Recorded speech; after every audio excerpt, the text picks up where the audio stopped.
एक औरत जो पूरे घर की खुशी के लिए जीती रही, लेकिन उसकी अपनी खुशी किसी ने कभी नहीं पूछी। और जिस दिन वो खामोश हुई, उस दिन पूरे घर की आवाज़ें भी सुनी पड़ गई। नमस्कार दोस्तों, आप सभी का एक बार फिर से स्वागत हो चुका है आपके अपने YouTube चैनल मीनाक्षी व्लॉग्स में। सुबह के 4:30 बजे थे। अलार्म बजा। इरीना धीरे से उठी ताकि किसी की नींद ना खुले। उसने सबसे पहले भगवान के आगे दिया जलाया, फिर रसोई में जाकर चाय चढ़ाई। सास के लिए बिना चीनी की चाय, पति के लिए अदरक वाली, बच्चों के लिए दूध। गैस पर नाश्ता, साथ में बच्चों का टिफिन। उधर कपड़े मशीन में और इधर सास की आवाज़, रीना मेरी चाय, रीना मेरी दवा दे दे। रीना भागकर दवा देती है। तभी पति बोलता है, मेरी सफ़ेद शर्ट प्रेस हुई है कि नहीं? रीना, अभी करती हूँ। वह सुबह से रात तक चलती रही, लेकिन किसी ने कभी ये नहीं पूछा, रीना तुम कैसी हो? रीना सबको खाना खिला रही थी, लेकिन खुद खाने बैठी ही थी कि बच्चे बोले, मम्मी पानी। पति, रीना रोटी और देना। फिर सास बोलती है, बहू अचार ले आओ। रीना फिर उठ गई। जब तक सब खा चुके, उसकी थाली ठंडी हो चुकी थी। तभी पड़ोसन आए और बोली, अरे रीना तुम बहुत कमज़ोर लग रही हो। रीना मुस्कुराकर बोली, बस थोड़ा थक गई हूँ। लेकिन सच ये था, वो सिर्फ शरीर से नहीं दिल से भी थक चुकी थी। रात को सब सो गए, लेकिन रीना अभी भी रसोई साफ कर रही थी।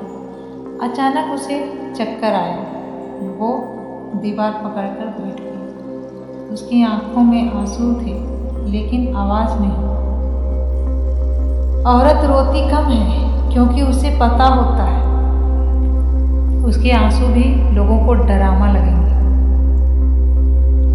रीना ने पानी पिया, फिर अगले दिन की तैयारी में लग गई। अगली सुबह रीना जल्दी उठी। आज उसका जन्मदिन था। उसे उम्मीद थी शायद आज उसे कोई याद रखेगा। वो बार बार मोबाइल देख रही थी, लेकिन न पति ने विश किया, न बच्चों ने, न सास ने। पूरा दिन गुजर गया। रीना ने सबके लिए खाना बनाया, केक भी बनाया, लेकिन किसी को याद नहीं था कि आज उसका जन्मदिन है।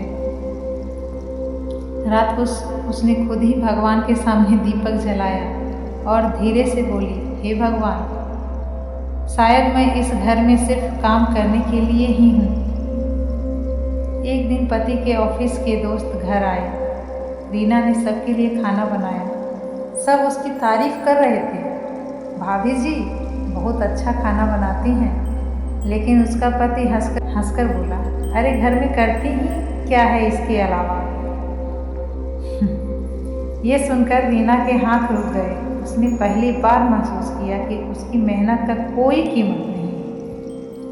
उस रात रीना बहुत रोई, लेकिन चुपचाप, ताकि किसी को सुनाई ना दे। अब रीना बदलने लगी। पहले वो सबके साथ हंसती थी, अब सिर्फ काम करती और चुप रहती। बच्चे बोले, मम्मी पहले जैसे नहीं रही। पति भी महसूस करने लगा, घर में सब कुछ था, लेकिन घर वाली खुशी नहीं थी। एक औरत जब चुप होती है तो वो लड़ना नहीं छोड़ती, वो उम्मीद छोड़ देती है। उस दिन रीना को तेज बुखार था, फिर भी वो रसोई में खाना बना रही थी।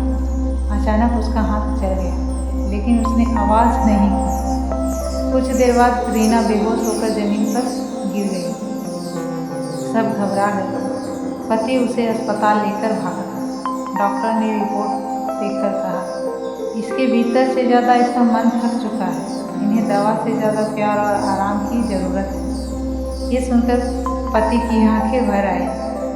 उसे पहली बार एहसास हुआ, जिस औरत को वो सिर्फ घरवाली समझता था, वही इस घर की नींव थी। अगली सुबह पति पहली बार जल्दी उठा। उसने चाय बनाई, बच्चों को टिफिन तैयार करके दिया। लेकिन कुछ भी सही नहीं हो रहा था। तब उसे समझ आया रीना अकेले कितना संभालती थी। वो अस्पताल गया, रीना के पास बैठकर रोने लगा। मुझे माफ़ कर दो रीना, मैंने तुम्हें कभी समझा ही नहीं। रीना की आंखों में आंसू छलक पड़े। सालों बाद किसी ने उसके दर्द को महसूस किया। कुछ दिनों बाद रीना घर वापस आई। इस बार घर बदला हुआ था। बच्चे खुद अपना काम कर रहे थे, पति रसोई में मदद कर रहा था। सास प्यार से बोली, बहू अब तू अकेली नहीं है। रीना मुस्कुराई। शायद पहली बार उसे एहसास हुआ कि वो सिर्फ काम करने वाली औरत नहीं, इस घर की सबसे ज़रूरी इंसान है। औरत ज़्यादा कुछ नहीं चाहती, बस थोड़ा सम्मान, थोड़ा अपनापन और थोड़ी सी परवाह। क्योंकि जिस घर में औरत मुस्कुराती है वही घर सच में घर कहलाता है।